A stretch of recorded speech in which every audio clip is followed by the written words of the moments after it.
Jurnalnya di Dip, Dip, ini udah record kan Dip ya? Oh, udah record. Oke.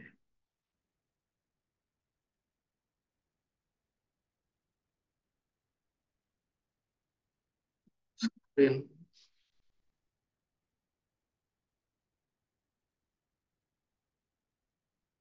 Baru kerja mulai ada. Selamat pagi dokter, selamat pagi rekan-rekan. Pada pagi hari ini saya Ruby Firdaus akan membawakan presentasi saya mengenai jurnal reading yang berjudul Omphalitis and Concurrent Serious Bacterial Infection. Untuk identitasnya, penulis jurnal ini Ron L. Kaplan MD et al. Tahun terbit 2022, penerbit The American Academy of Pediatrics. Baik, yang pertama mengenai pendahuluannya. Apakah itu omfalitis? Sesuai dengan namanya, omfalitis mengacu pada infeksi yang terjadi di jaringan lunak atau soft tissue infection yang melibatkan jaringan pusar atau umbilikus dan sekitarnya. Biasanya ditandai oleh adanya eritema, kemudian adanya indurasi di sekitar umbul pusar, dan mungkin berhubungan dengan adanya keluarnya cairan pus atau. Kemudian untuk epidemiologinya, sesuai yang dipaparkan pada jurnal ini, untuk kasus omfalitis di negara berpenghasilan tinggi sebenarnya jarang terjadi. Angkanya kurang dari 1%. Kemudian untuk di negara-negara yang berpenghasilan rendah sampai menengah, angkanya mencapai 6%. Kemudian untuk rata-rata angka kematiannya dari keseluruhan kasus omfalitis yang terjadi di dunia, itu dilaporkan dari range 7 sampai 15%. Kemudian untuk faktor resikonya, ada banyak faktor resiko yang berkaitan dengan kondisi omfalitis. Yang paling utama yaitu tentunya kebersihan tali pusat. Namun ada faktor resiko lain seperti adanya ketuban pecah dini saat persalinan, kemudian ataupun berkepanjangan, kemudian adanya infeksi ibu hamil, kemudian adanya kondisi bayi yang lahir BBLR atau lahir rendah, adanya riwayat kateterisasi umbilikal, dan terbatasnya fasilitas kesehatan di berbagai tempat.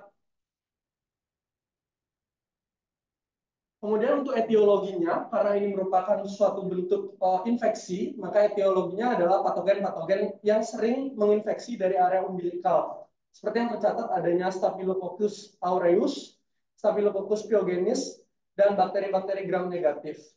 Kemudian pada beberapa studi yang ditemukan juga, yang disitasi di jurnal ini, ada beberapa patogen yang sifatnya anaerobik yang sempat tercatat pada pasien-pasien omfalitis. Untuk komplikasinya tentunya karena ini infeksi, jika infeksinya meluas akan bisa menyebabkan sepsis.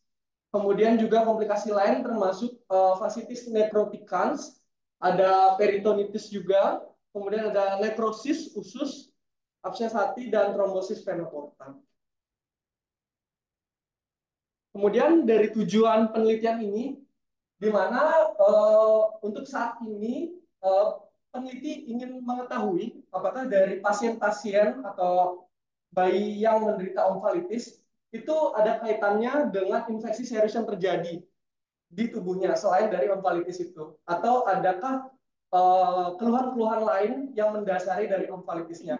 Karena saat ini diketahui little current evidence available to guide. Hanya ada sedikit guide ataupun penelitian yang menjelaskan antara adanya omfalitis dan infeksi serius yang terjadi konkomitan atau secara bersamaan. Jadi apakah bayi-bayi yang menderita omfalitis menderita juga infeksi lainnya secara bersamaan pada saat itu. Maka dari itu penelitian ini membuktikan adanya kasus serupa pada pasien-pasien omfalitis. Untuk metodenya,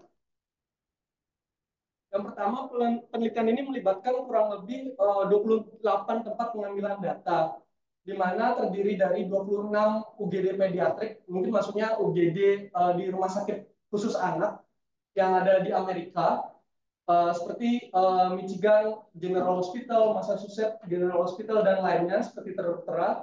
Kemudian ada satu tempat diambil di Kanada, dan satu lagi tempat diambil di Spanyol. Kemudian 28 sumber pengambilan data ini datanya diolah di Baylor College of Medicine. Kemudian untuk waktu penelitiannya, waktu penelitian ini mengambil waktu dari 1 Januari 2008 hingga 31 Desember 2017. Kurang lebih memakan waktu selama 9 tahun.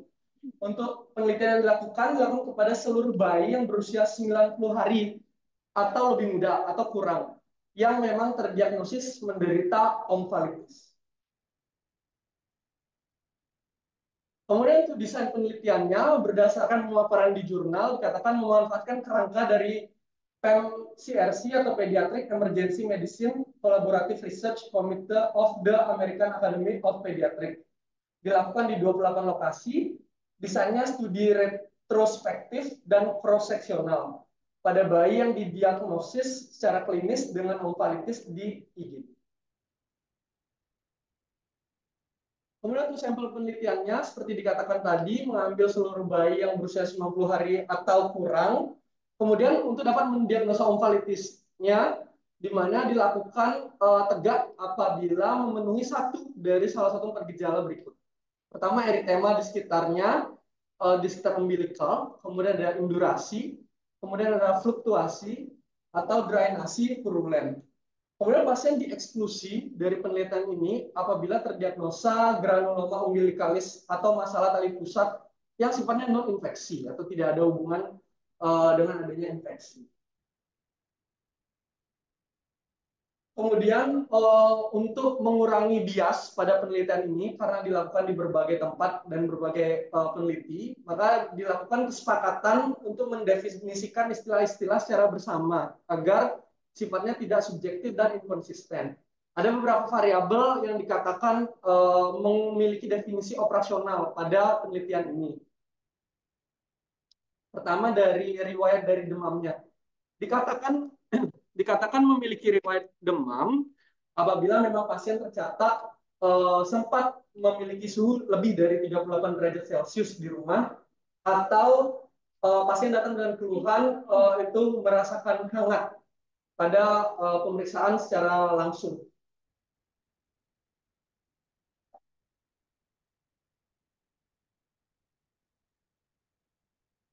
Kemudian KU atau keadaan umum dikatakan baik apabila memang pasien normal, interaktif, dan tidak ada rewel.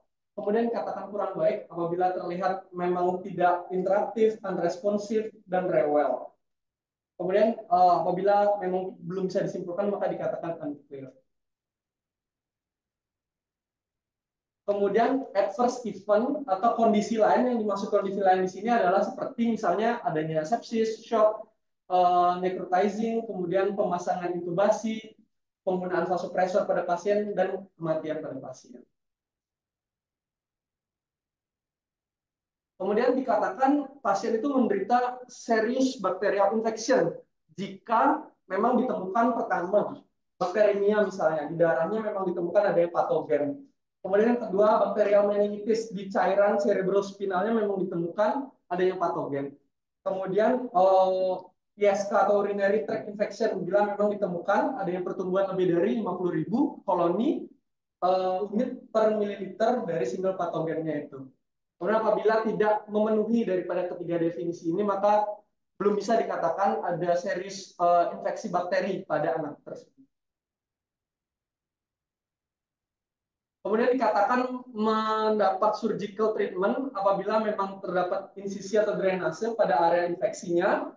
Kemudian ada intraoperatif debridement dan surgical metode lainnya. Kemudian juga untuk bayi yang keluar dari IGD, rekam medisnya tetap dievaluasi 7 hari setelah keluar dari IGD untuk mengidentifikasi apakah ada kunjungan kembali dari 7 hari setelah bayi tersebut pulang dari IGD. Kemudian untuk analisis statistiknya, berdasarkan pemaparan di jurnal, untuk usia dan hasil pemeriksaan laboratorium disajikan dengan metode median dan rentang interkuartil.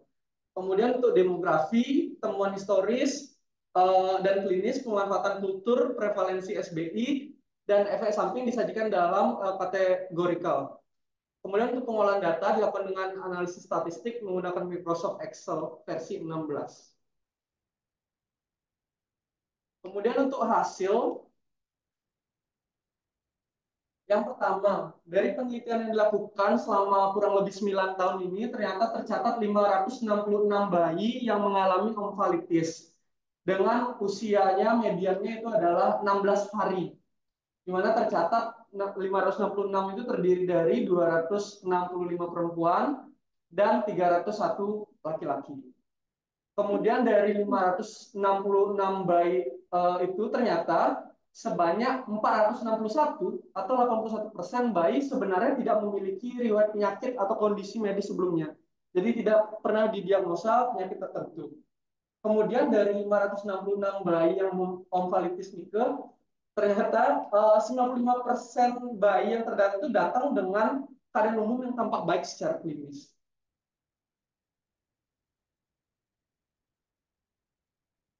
Kemudian dari penelitian yang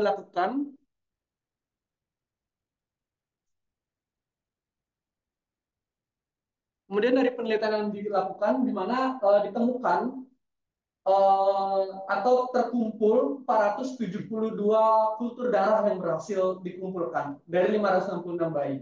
Nah, dari 472 kultur darah, ternyata sebanyak 5 bayi itu kultur darahnya positif bakteremia atau sekitar 1,1% dari keseluruhan sampel yang dikumpulkan. Kemudian dari urin yang dikumpulkan itu ada 326 urin, ternyata positif 3 urin untuk hasil positif UTI atau ISK. Kemudian dari cairan cerebrospinal yang dikumpulkan itu ada 222 yang berhasil dikumpulkan dan terhitung 2 sampel bernilai positif, di mana total ada 10 bayi dari 566 ini yang ternyata positif daripada infeksi yang akan dijelaskan lebih lanjut.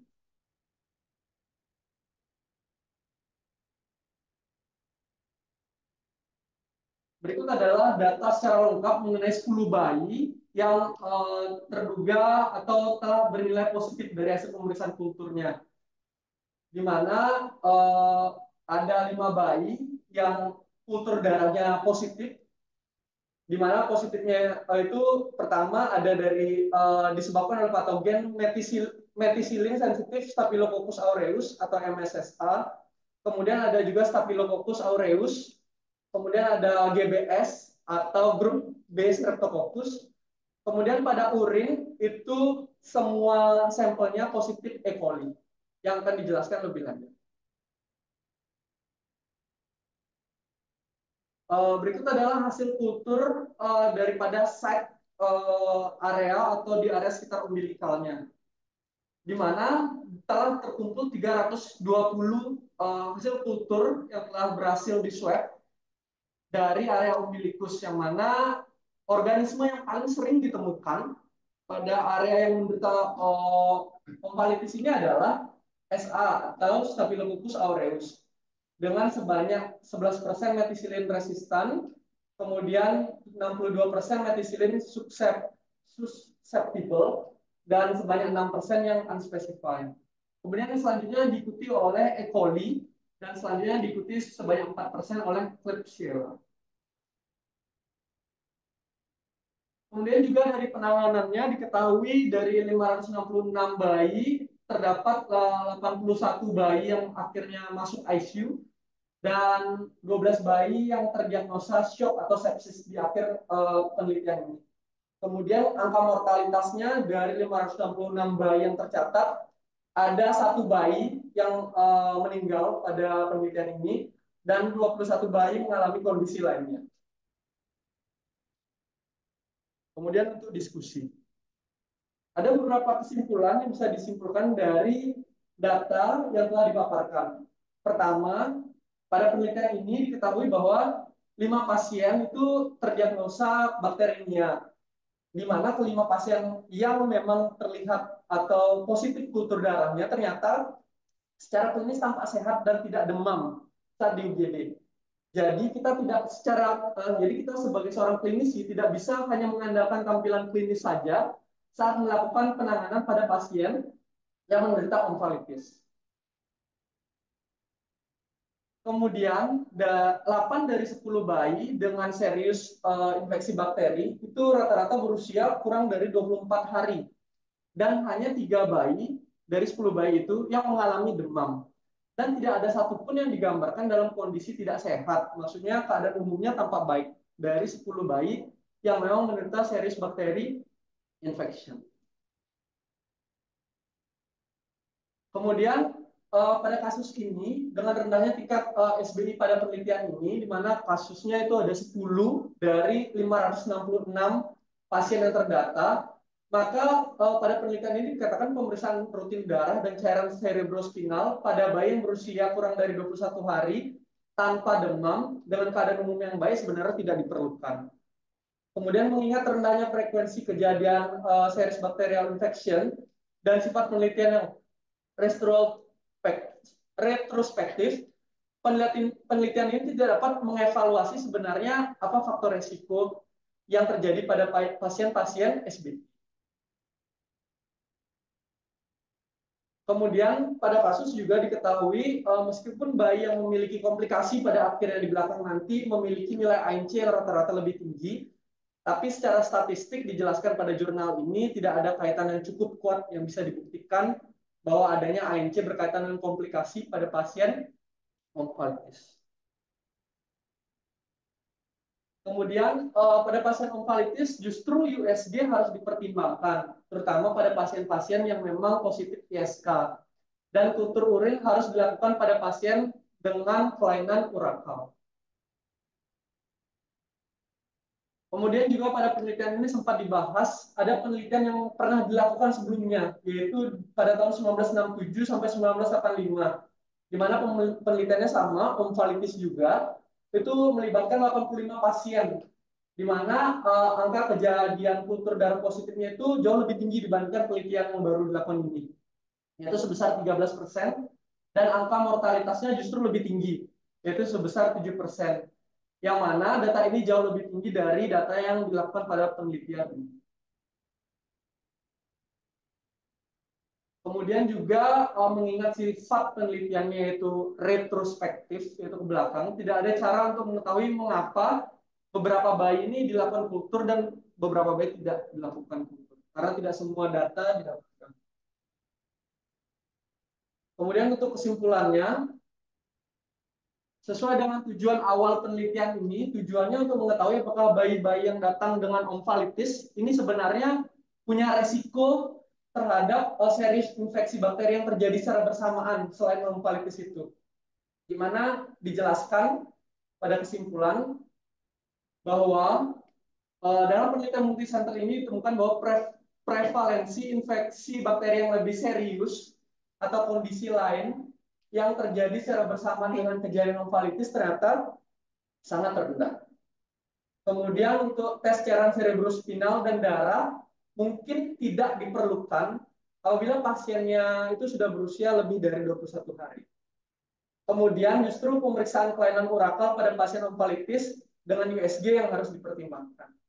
Kemudian untuk kultur urin harus dilakukan pada pasien yang memang ditemukan dengan adanya temuan kelainan urakal.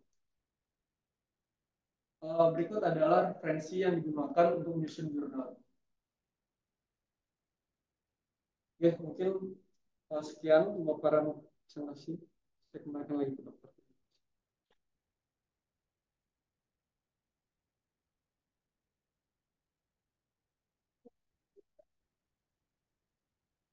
Ya, jadi topiknya menarik.